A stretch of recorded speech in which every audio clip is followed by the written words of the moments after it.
Hey everybody, this is Ryan McAllister, just giving some of my thoughts on why be moral. And I guess I'll start with not just why be moral, but why be anything? Like, what are we created to be, to do? How are we created to act? And I always go to what's our purpose as human beings, and if we have no purpose, it doesn't matter what we do. Who cares what we think and what we say and what is right and wrong if there's no purpose for us? But I believe that our purpose is given by God, and that is to glorify Him and enjoy Him forever, to have a relationship with Him. And in order to do that, we have to become more Christ-like and follow after Christ. And that's just called to be in a life, in a process of holiness, pursuing holiness and what that means. And with that, there are, standards that God gives us, guidance that He gives us in the Word and through the movement of the Holy Spirit.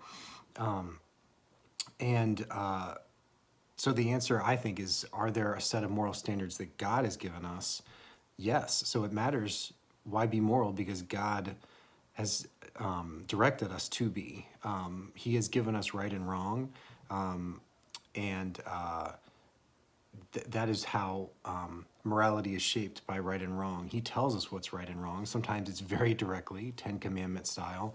Other times it might take a little more unpacking to understand what is right and what is wrong. And that's a process and that's a conversation.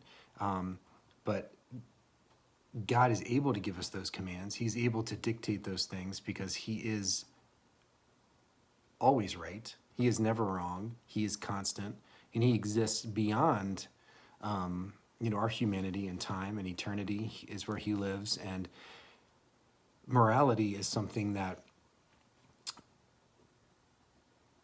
it's tough because it is a conversation that we have, but at the same time, I think morality is something that should be also considered constant and unchanging, because if God has a set of standards, they never change and they're never wrong. And that's one of the difficulties I think we face in today, is having arguments that God has already settled, really wrestling with things that God has already had the final word, the first word and the final word in. And that's a difficult thing to have a conversation with someone when you're talking about morality, with ethics, the actual process of going through these conversations. Because if we're not starting from the same point where God is foundational, He is infallible, the Word is infallible, it's going to be hard to find a common conclusion if the place that you're starting is not the same. That doesn't mean that we still shouldn't have these conversations, but that might be hard for someone to fully answer the question, why be moral then, if morals constantly change? Because in my mind, morals that change, were they really morals to begin with, I guess is a good question. Were they really right? Because if it is a discussion of right and wrong, were they really right? Do things that were right become wrong, or wrong become right? There's some great discussions in our text this week with that. But when I think again about foundational, this is God, this is what He's dictated to us, and that's something that is not relative to our world today. That's not something that we can say the times have changed, because God is eternal.